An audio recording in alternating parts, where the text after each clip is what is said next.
الحمدللہ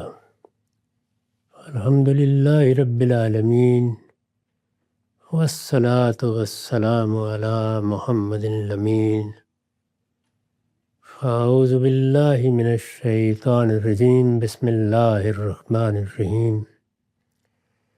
خواتین و حضرات، ہم سورہ فرقان کی آیت 2 سے درس کی ابتدا کر رہے ہیں۔ سورہ یہاں سے شروع ہوئی کہ بڑی ہی بابرکت اور فیض رساں ہے وہ ذات جس نے اپنے بندے پر حق و باطل میں فرق کر دینے کے لیے یہ کتاب نازل کی ہے۔ اس سے مقصود یہ ہے کہ دنیا بھر کو خبردار کر دیا جائے۔ اب فرمایا کہ الذی لہ ملک السماوات والارض، وہ بابرکت اور فیض رساں ذات کون سی ہے؟ وہی جس کے لیے زمین اور آسمانوں کی بادشاہی ہے، یعنی وہ ذات کسی ایک علاقے، کسی ایک دور کی بادشاہی نہیں رکھتی، وہ زمین و آسمان کی بادشاہ ہے۔ یہ پوری کائنات اس کے احاطہ اقتدار میں ہے، کوئی چیز بھی اس کی بادشاہی سے باہر نہیں ہے۔ یہ جملہ کس پہلو سے یہاں ارشاد ہوا؟ کیونکہ پیچھے یہ کہا گیا تھا کہ ہم نے یہ کتاب دنیا بھر کے لوگوں کو خبردار کرنے کے لیے نازل کی ہے۔ اس کی میں نے وضاحت کی ہے۔ مطلب یہ ہے کہ کوئی اس کتاب کو سائل کی درخواست نہ سمجھے، یعنی ایسا نہیں ہے کہ کوئی شخص آیا ہے، اس کو کچھ لینا ہے، اس کی کوئی آرزو ہے، اس کی کوئی ضرورت ہے، اس نے آ کے اپنی درخواست پیش کی ہے، کوئی مانے یا نہ مانے، یہ اس کائنات کے بادشاہ حقیقی کا فرمان واجب الاذعان ہے۔ یعنی اس کتاب کی عظمت یہ ہے کہ یہ در حقیقت اس کائنات کے حکمران کی طرف سے آنے والا فرمان ہے۔ اسے جھٹلایا گیا تو اس کی گرفت سے بچانے والا کوئی نہ ہوگا۔ اور اس کی گرفت کا قانون کیا ہے، یعنی جزا و سزا کی سنت کیا ہے، وہ اس پورے عالم میں کار فرما ہے۔ قرآن مجید اسی کی منادی کر رہا ہے۔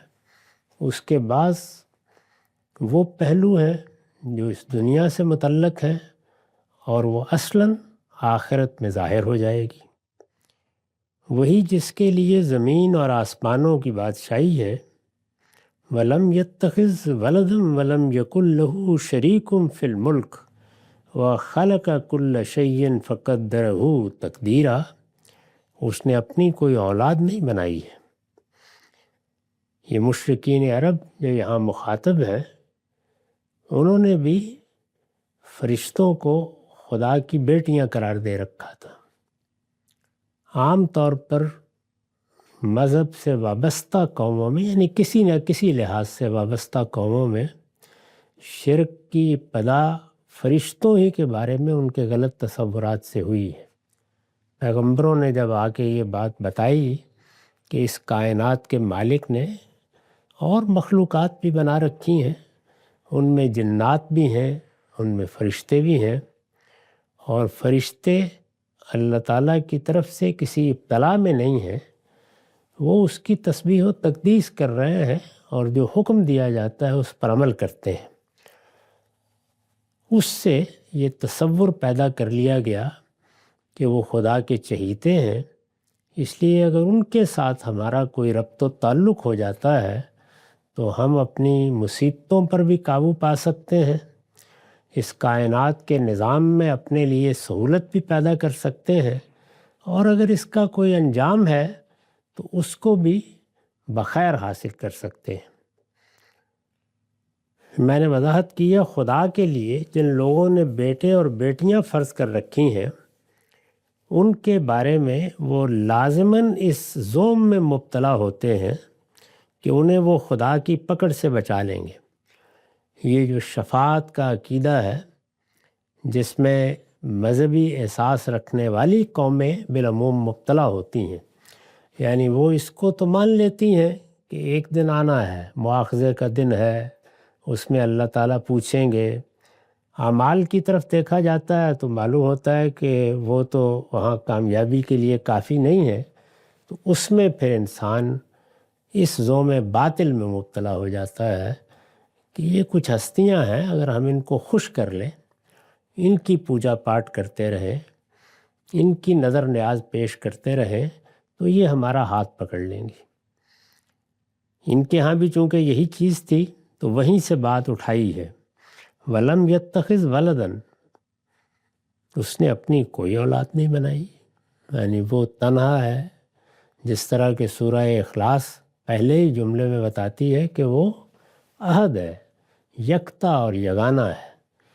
اس کو اس طرح کی کوئی احتیاج کبھی لاحق نہیں ہوئی کہ وہ اپنی اولاد بنائے یا اپنے اندر وہ ضرورتیں محسوس کرے جس کے لیے اولاد بنائی جاتی ہے، یا اپنی ذات سے کسی کو تخلیق کرے اور اس کو اپنا حصہ بنا کر کوئی اقتدار دے دے۔ یہ اس نے کبھی نہیں کیا۔ وَلَمْ يَتَّخِذْ وَلَدًا، چنانچہ جب اس کی کوئی اولاد ہی نہیں ہے تو وَلَمْ يَكُنْ لَهُ شَرِيكٌ فِي الْمُلْكِ، اس کی بادشاہی میں کوئی اس کا شریک بھی نہیں۔ یعنی شریک تو اگر ہوا جا سکتا تھا تو کسی ذاتی تعلق کی بنیاد پر ہی ہوا جا سکتا تھا، اس طرح کی کوئی چیز نہیں ہے۔ یہاں ذات میں جو شرک پیدا کیا ہے لوگوں نے، اس کی نفی کی ہے کہ جب اس کی ذات سے کوئی چیز صادر ہی نہیں ہوئی تو وہ اس کی بادشاہی میں شریک کہاں سے ہو جائے گی۔ وَخَلَقَ كُلَّ شَيْءٍ فَقَدَّرَهُ تَقْدِيرًا، اس نے ہر چیز کو پیدا کیا اور اس کا ایک خاص اندازہ ٹھہرایا ہے، اسی کو تقدیر کہا جاتا ہے۔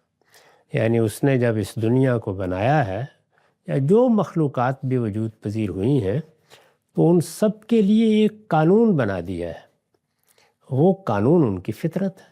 جس طریقے سے ہم کوئی چیز ایجاد کرتے ہیں تو یہ بتاتے ہیں کہ یہ چیز کیسے کام کرے گی، اس کی صفات اور اس کے خصائص کیا ہوں گے، اس کا انجام کیا ہوگا۔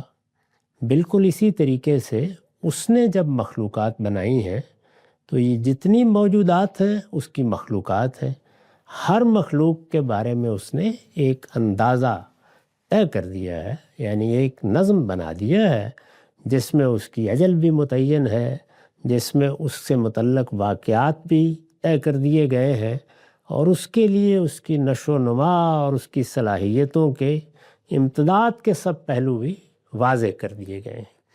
یعنی ایسا نہیں ہے کہ یہ کوئی اچانک ہونے والا واقعہ ہے یا کوئی چیز ہے جو اس خالق سے سرزد ہو گئی ہے۔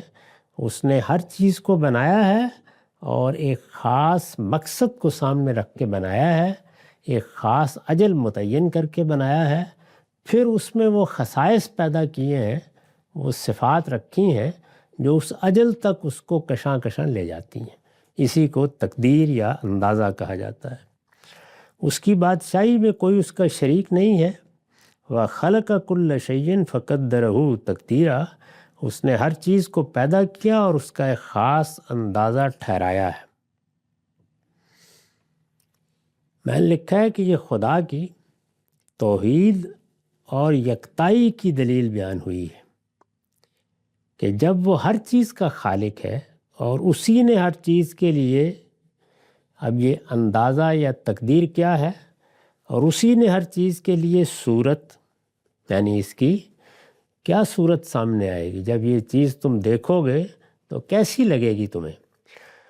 ہر چیز کے لیے صورت، جسامت، قوت و استعداد، یعنی اس کے اندر پوٹینشل کیا ہے، اس کے اندر صلاحیت کیا رکھی گئی ہے، وہ کیسے ظہور پذیر ہوگی، وہ کیا خصائص ہیں جو اس کے اندر رکھ دیے گئے ہیں، وقت کے ساتھ وہ سامنے آ جائیں گے۔ اوصاف و خصائص، عروج و ارتقاء، یعنی اس کائنات میں جو مخلوقات کے بارے میں قانون کار فرما ہے، وہ ایسا نہیں ہے کہ ایک مخلوق بس وجود میں آ گئی، نہیں، اس کو ارتقاء اور عروج کے راستے پر ڈالا جاتا ہے، تو بیج نشو و نما کے مختلف مراحل سے گزرتا ہے اور ایک تناور درخت بن جاتا ہے۔ جانوروں میں بھی اس صلاحیت کا ارتقاء اور عروج جاری رہتا ہے، انسانوں میں بھی۔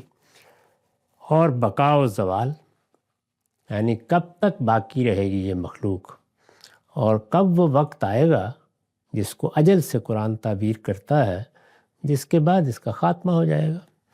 تو یہ وہ چیزیں ہیں جس کو تقدیر سے تعبیر کیا جاتا ہے، یعنی اللہ تعالیٰ نے جس چیز کو بھی بنایا ہے اس کے لیے صورت کا اندازہ مقرر کر دیا ہے، جسامت مقرر کر دی ہے، قوت و استعداد مقرر کر دی ہے، اوصاف و خصائص کیا ہیں وہ رکھ دیے ہیں، عروج و ارتقاء کا قاعدہ بنا دیا ہے، اور اس کو کتنی دیر باقی رہنا ہے، کب زوال پذیر ہو جانا ہے، اس کو متعین کر دیا ہے۔ یہ سب چیزیں ہیں جو طے کر کے اس کائنات کی ہر چیز اس دنیا میں آنکھ کھولتی ہے۔ یہ تمام موجودات کی تقدیر ہے۔ اس نے ہر چیز کو پیدا کیا اور اس کا ایک خاص اندازہ ٹھہرایا ہے۔ وَاتَّخَذُوا مِن دُونِهِ آلِهَةً، یعنی حقیقت تو یہ ہے کہ زمین و آسمان کی بادشاہی بھی اس کی ہے۔ اس نے کبھی اپنی ذات سے کسی کو وجود نہیں بخشا، اس لیے یہ اس کے بیٹے ہیں اور بیٹیاں ہیں، یہ بالکل لغویات ہیں، اس کی کوئی حقیقت نہیں ہے۔ اس کے لازمی نتیجے کے طور پر یہ بات متصور ہی نہیں ہو سکتی کہ اس نے اپنی خدائی میں کسی کو شریک کر لیا ہے۔ ہاں، وہ خالق ہے اور اس نے ہر چیز کو پیدا کیا ہے، تو یہ چیزیں اس کی مخلوق ہیں، خواہ وہ فرشتے ہیں، خواہ وہ جنات ہیں، خواہ وہ انسان ہیں۔ یعنی انسان میں چونکہ مادہ، حیات اور شعور سب پایۂ تکمیل کو پہنچ گئے ہیں، تو اس وجہ سے سب سے زیادہ قابل اعتنا مخلوق وہی ہے، اور وہی ہے جس کے بارے میں ہم یہ بھی جانتے ہیں کہ وہ خود خلق کی صفت بھی رکھتا ہے، یعنی آگے تخلیقات شروع کر دیتا ہے۔ یہ بتاتا ہے کہ میرے اندر یہ صلاحیت موجود تھی اور اس کے نتیجے میں یہ میں نے فلاں چیز بنا دی، فلاں چیز بنا دی، یعنی وہ دنیا میں اپنی محض جبلتوں کی تسکین ہی تک محدود نہیں رہتا، خود تخلیق کرنا شروع کر دیتا ہے۔ تو فرمایا کہ یہ سب تمہارے سامنے موجود ہے، اس کے بعد آخر یہ کیا چیز ہے اور کیسی صفحات ہے اور کیسی بیوقوفی ہے کہ وَاتَّخَذُوا مِن دُونِهِ آلِهَةً، یعنی اس کائنات کا بادشاہ تو یہ ہے، یہ اس کا تعارف ہے، وہ اس طریقے سے اس کائنات کا نظم چلا رہا ہے۔ اس نے ہر چیز کو بنایا ہے، جس کو بنایا ہے اس کے لیے یہ سب چیزیں متعین کر دی ہیں، ان کی تقدیر ٹھہرا دی ہے، مگر لوگوں کا حال یہ ہے کہ انہوں نے اس کے سوا دوسرے معبود بنا لیے۔ یعنی سب کے باوصف یہ کیسی عجیب بات ہے کہ انسان اپنی طرف سے کچھ تصورات پیدا کرے، اپنی طرف سے کچھ لوگوں کے لیے اختیارات مانے، اور پھر ان لوگوں کو معبود بنا لے، ان کی عبادت کرنے لگے۔ انسان کو اگر عبادت کرنی ہے اور کوئی عبادت کا حقدار ہے تو بالبداہت واضح ہے کہ وہ اس کائنات کا خالق ہی ہو سکتا ہے، وہ انسان کا بھی خالق ہے، اس کائنات کا بھی خالق ہے۔ لیکن یہ جن کو معبود بنایا جا رہا ہے، انہوں نے کیا کیا ہے، یعنی اس کائنات میں ان کا کیا حصہ ہے؟ تو ایک حصہ تو اس بنیاد پر پیدا ہو جاتا ہے کہ ذات باری کے ساتھ کوئی ذات کا تعلق پیدا ہو گیا ہے، یعنی ذات کا تعلق جیسے باپ بیٹے کا تعلق ہے۔ اسی وجہ سے جب یہ ذات کا تعلق پیدا ہوتا ہے تو وہ میراث میں حقدار ہو جاتا ہے۔ یہ انسان کی چونکہ فطرت کا تقاضا ہے، تو اس وجہ سے ایک بنیاد یہ ہو سکتی تھی کہ اللہ تعالیٰ کے بارے میں یہ واقعی بات ہوتی کہ اس نے کوئی اولاد بنائی ہے، اس کا کسی سے کوئی رشتہ ہے، کوئی تعلق ہے، تو پہلے اس کی تردید کی اور یہ بتایا کہ ایسی کوئی چیز نہیں ہے، بادشاہی سر تسر اس کی ہے، زمین اس کی، آسمان اس کا، اس نے ہر چیز کو پیدا کیا ہے، یعنی چیزوں کے ساتھ اس کا تعلق ذات سے کسی چیز کے صدور کا نہیں ہے۔ جیسے بچہ والدین سے صادر ہو جاتا ہے، وہ ذات کا ایک جزو ہے جو ترقی پا کر انہی کی طرح کا بن جاتا ہے، اس طرح کی کوئی چیز بھی نہیں ہے۔ جو تعلق ہے وہ کیا ہے؟ وہ خلق کا تعلق ہے، یعنی اس نے بنایا ہے۔ اور انسان خلق کے تعلق کو انسان یعنی باقی مخلوقات تو ظاہر ہے کہ اس چیز سے محروم ہے، لیکن انسان کو بھی اس میں شبہ ہو سکتا ہے۔ وہ تو جانتا ہے کہ خلق کا تعلق کیسے پیدا ہوتا ہے۔ یعنی ایک مصور جب تصویر بناتا ہے، ایک مصنف جب کتاب تصنیف کرتا ہے، کوئی شاعر شاعری کرتا ہے، اس کے وجود سے کلمات پیدا ہوتے ہیں۔ یہ جتنی چیزیں ہیں یہ تخلیقی عمل کا مشاہدہ ہے جو انسان کرتا ہے۔ اسی طرح ایجادات ہیں، پے در پے انسان کرتا ہے، دنیا میں جب سے آیا کر رہا ہے۔ تو یہ بات کہ خلق کیا چیز ہوتی ہے اس سے تو ہر شخص واقف ہے۔ پھر اس میں کیسے شبہ پیدا ہو گیا کہ یہ تعلق کسی بھی لحاظ سے شراکت کا تعلق بن جاتا ہے۔ پہلے اس کی نفی کی، اس کے بعد یہ بتایا کہ پھر یہ ہو سکتا تھا کہ خلق میں کوئی شراکت اختیار کر لے، یعنی خدا بھی خالق ہے، کوئی اور بھی خالق ہو جائے تمہارا اس کائنات کا۔ تو کیا ایسا ہے کہ تم نے یہ دیکھا کہ اچھا فلاں ہستی ہے، فلاں شخصیت ہے، فلاں جن ہے، فلاں فرشتہ ہے، تمہارے پاس علم و عقل کی روح سے یہ اطلاع حاصل ہو گئی کہ اس نے بھی کچھ تخلیق کیا ہے، وہ بھی کچھ چیزوں کا خالق ہے۔ تو یہ ایک سبب ہو سکتا تھا کہ تم کسی کو معبود بناؤ، لیکن ارشاد فرمایا کہ یہ کیسے احمق ہیں کہ انہوں نے دوسروں کو معبود بنا لیا ہے خدا کے سوا۔ وَاتَّخَذُوا مِن دُونِهِ آلِهَةً، اور وہ دوسرے کون ہیں؟ لا یخلقون شیئا وہم یخلقون، یعنی خواہ وہ تصور ہے تو یہ اس کے خالق ہیں، اور وہ بت ہے تو یہ اس کے خالق ہیں، اور اگر ان کو ان کی ذات کی حیثیت سے دیکھو تو خدا ان کا خالق ہے۔ یعنی وہ سب خود مخلوق ہیں۔ وہ پتھر ہیں تو تب بھی خدا کی مخلوق ہیں، شخصیات ہیں تو تب بھی خدا کی مخلوق ہیں، فرشتے ہیں تو وہ بھی خدا کی مخلوق ہیں، اور تم کوئی تصور ان کے ساتھ وابستہ کر کے ان کو کچھ بناتے ہو تو تم اس کے خالق ہو۔ تو جو خود خلق کے اندر کسی پہلو سے بھی شریک نہیں ہے وہ معبود کیسے بن گئے؟ وَاتَّخَذُوا مِن دُونِهِ آلِهَةً، مگر لوگوں کا حال یہ ہے کہ انہوں نے اس کے سوا دوسرے معبود بنا لیے ہیں جو کسی چیز کو پیدا نہیں کرتے۔ لا یخلقون شیئا وہم یخلقون، وہ خود پیدا کیے ہوئے ہیں۔ ولا یملکون لانفسہم ضرا ولا نفعا ولا یملکون موتا ولا حیاتا ولا نشورا، اور یہی نہیں، وہ خود پیدا کیے ہوئے ہیں اور اپنے لیے بھی کسی نفع اور نقصان کا اختیار نہیں رکھتے۔ یعنی ان کے نفع اور نقصان کو بھی دوسرے لوگ دیکھ رہے ہوتے ہیں، ان کے پاس اپنے آپ کو اپنی ذات سے کوئی نفع پہنچا لینے کا اختیار نہیں ہوتا، اور وہ اپنی ذات سے کسی کو کوئی نقصان بھی نہیں پہنچا سکتے۔ وہ نہ موت پر کوئی اختیار رکھتے ہیں نہ زندگی پر، یعنی یہ چیزیں بھی ان کے اختیار سے باہر ہیں، بالبداہت واضح ہے، اور نہ مرے ہوئوں کو اٹھانا ان کے اختیار میں ہے۔ یعنی یہ وہ ساری چیزیں بیان کر دی ہیں جو کسی شخصیت کے بارے میں انسان کو مجبور کر سکتی ہیں کہ وہ ہو سکتا ہے کہ الہ ہو، اور وہ اس کو الہ مان کر اسے خدا کی خدائی میں شریک ٹھہرا دے۔ ایک ایک چیز کو لے کر یہ بتا دیا کہ ذرا اس کا اندازہ کرو، یعنی تمہیں اللہ تعالیٰ نے آنکھیں دی ہیں، تمہیں حواس خمسہ عطا فرمائے ہیں، وہ اس پوری کائنات میں جو چیزیں ہیں ان تک رسائی رکھتے ہیں، ان کے ذریعے سے تم ان کا ادراک حاصل کرتے ہو، اس کو علم میں تبدیل کرتے ہو۔ ذرا ان چیزوں کو دیکھ کر بتاؤ کہ کیا ان میں سے کوئی ہے کہ جس نے خلق میں کوئی حصہ ڈالا ہوا ہے؟ یعنی اس کائنات میں یک بیک تمہیں معلوم ہوا کہ کوئی ایک چیز فلاں کی بنائی ہوئی بھی ہے، کیا اس طرح کی کوئی بات ہے؟ کیا وہ خود پیدا نہیں کیے ہوئے؟ یعنی تم خود بھی دیکھتے ہو اور تمہاری عقل بھی اس بات کا فتویٰ دیتی ہے، اور کیا وہ اپنے لیے کسی نفع نقصان کا اختیار رکھتے ہیں؟ موت پر ان کو کوئی اختیار حاصل ہے؟ زندگی پر کوئی اختیار حاصل ہے؟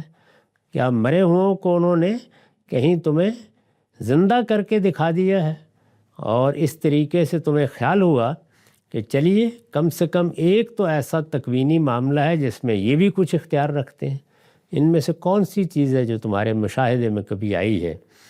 تو کس بنیاد پر یہ فیصلہ کرتے ہو کہ یہ معبود ہو سکتے ہیں؟ تو شرک کی تردید میں یہ استدلال کیا۔ اس پر میں نے لکھا ہے مطلب یہ ہے، یعنی یہ جو ساری بات بیان ہوئی ہے اس کا مطلب یہ ہے کہ اس سے بڑھ کر خرد باختگی کیا ہوگی، یعنی بے عقلی کیا ہوگی، سفاہت کیا ہوگی، بیوقوفی کیا ہوگی، اس سے بڑھ کر خرد باختگی کیا ہوگی کہ ایسے بے بس معبودوں کے سہارے پر قرآن کے پیش کردہ حقائق کو جھٹلا دیا جائے۔ یعنی چلیے کوئی چھوٹی موٹی بات انسان نے کسی کے کہنے پہ کر لی، لیکن ان کا سہارا لے کر، یعنی یہ جو پیدا کیے ہوئے ہیں کسی چیز کو پیدا نہیں کرتے، جو اپنے لیے کسی نفع نقصان کا اختیار نہیں رکھتے، توہمات کی بنیاد پر تم جو رائے چاہے قائم کر لو۔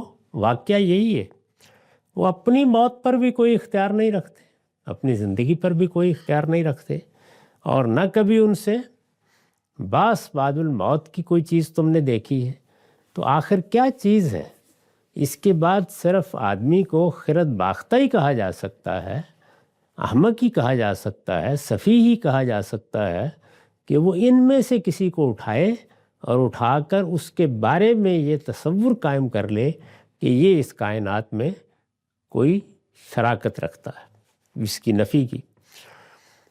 ارشاد ہوا کہ وقال الذین کفروا ان ھذا الا افک، استدلال فرمایا کرنا تھا تو یہ کرتے، یعنی یہ جو سوالات اٹھائے گئے ہیں ان میں سے کسی کا جواب دینا چاہیے تھا تو کوئی معقول بات آگے بڑھتی، لیکن اس قرآن کے منکرین، یعنی جب قرآن نے آ کر یہ انذار کیا، خبردار کیا، یہی قرآن کا انذار ہے، یعنی وہ اس پروردگار کا تعارف کراتا ہے، وہ اس کی توحید کو بیان کرتا ہے، وہ شرک کی آخری درجے میں تردید کرتا ہے، اور وہ تمہیں خبردار کرتا ہے کہ تم اس دنیا کی زندگی میں عارضی طور پر بھیجے گئے ہو، موت کے بعد اصل زندگی شروع ہونے والی ہے، اس کے لیے خبردار ہو جاؤ۔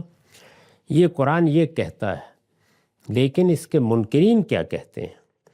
وہ اس کے اس انذار کو سن کر، وہ اس کی اس دعوت کو سن کر کہتے ہیں کہ یہ قرآن محض جھوٹ ہے جس کو اس شخص نے گھڑ لیا ہے، یعنی یہ اللہ کی کوئی کتاب نہیں ہے، یہ آسمان کا کوئی الہام نہیں ہے، یہ کوئی وحی نہیں ہے، یہ اس شخص نے اپنے طور پر تصنیف کر لیا ہے، ایسے ہی جیسے لوگ تصنیفات کر لیا کرتے ہیں۔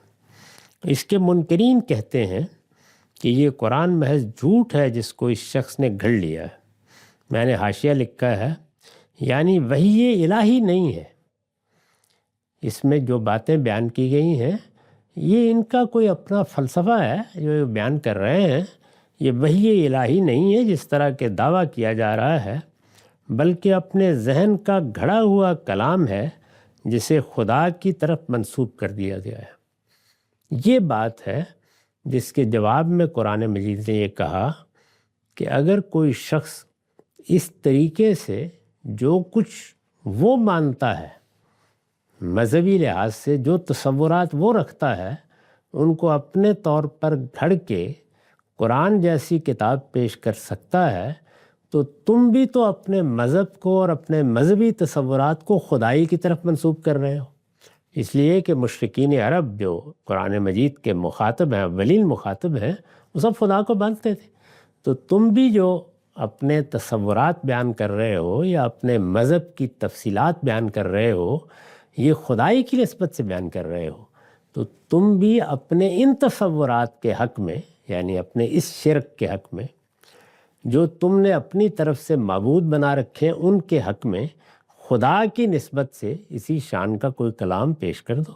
یہ در حقیقت چیلنج تھا جو قرآن مجید نے مختلف جگہوں پر دیا ہے، یعنی وحی الہی نہیں ہے جس طرح کے دعویٰ کیا جا رہا ہے، بلکہ اپنے ذہن کا گھڑا ہوا کلام ہے جسے خدا کی طرف منسوب کر دیا گیا۔ ان ھذا الا افک، یہ قرآن محض جھوٹ ہے، افطرا ہو وَآنَهُ عَلَيْهِ قَوْمٌ آخَرُونَ، جس کو اس شخص نے گھڑ لیا ہے اور کچھ دوسرے لوگوں نے اس کام میں اس کی مدد کی ہے.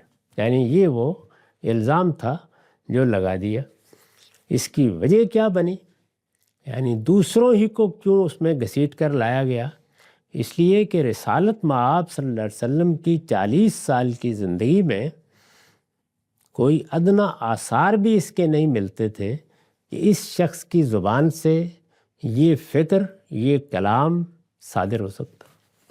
دنیا میں انسان جتنا کچھ بھی عمیق مشاہدہ کر لے اور جہاں جہاں اس کا علم پہنچتا ہے وہاں دیکھ لے، انسان کے ہاں علم، فکر اور کلام، یعنی وہ کلام جو پھر دنیا کے لیے باعث توجہ بنتا ہے. ایک کلام تو وہ ہے جو اپنی روزمرہ ضرورتوں کے لیے کرتے رہتے ہیں، لیکن وہ کلام جو کوئی پیغام اپنے اندر رکھتا ہے، جو کچھ علم کی، ادب کی غیر معمولی خصوصیات کے ساتھ صادر ہوتا ہے، وہ اچانک کسی شخص کی زبان سے نکلنا نہیں شروع ہو جاتا. اس کے پیچھے ایک پوری تاریخ ہوتی ہے. یعنی آدمی جب شعور کی آنکھ کھولتا ہے، بلکہ اس سے پہلے سے کچھ صلاحیتیں، کچھ اوصاف نمایاں ہونا شروع ہو جاتے ہیں. پھر کچھ سیکھنے کا عمل ہوتا ہے، پھر اس کا علم گاہے گاہے مختلف صورتوں میں سامنے آنے لگ جاتا ہے. تو اس کے ظہور کا ایک ارتقائی عمل ہے جس کو ہم مشاہدہ کر سکتے ہیں. وہ بڑے سے بڑے آدمی کے ہاں بھی یکساں ہے، چھوٹے سے چھوٹے آدمی کے ہاں یکساں ہے. یہاں سرے سے کوئی چیز ہی نہیں تھی. یعنی نہ کسی قسم کا کوئی شاعری کرنے کا شوق، نہ قصہ سنانے کا شوق، نہ کوئی داستان گوئی، نہ بیٹھ کر اس طرح کی تاریخی باتیں بیان کرنا، نہ ایسے حقائق پر کوئی واز کہنا، نہ کسی چیز کی مشق کرتے ہوئے کسی نے کبھی دیکھا. اور اسی طریقے سے جو روحانی نوعیت کی چیزیں ہوتی ہیں ان کا بھی کوئی شائبہ نہیں تھا. یعنی نہ کوئی مراقبہ، نہ کوئی مشاہدہ، نہ اس طرح کی کسی چیزوں کا کبھی کوئی بیان. یہاں تک کہ قرآن نے کہا کہ ما ہوا علی الغیب بضنین، کبھی تم نے ادنا درجے میں دیکھا کہ یہ پیغمبر غیب کی خبریں پانے کے لیے حریص ہوا بیٹھا ہو اور اس کے لیے کوئی چلے کر رہا ہو، کوئی مراقبے کر رہا ہو؟ کبھی دیکھا تم نے؟ اور لبثت فیکم عمرہ، ایک عمر میں نے تمہارے درمیان گزاری ہے.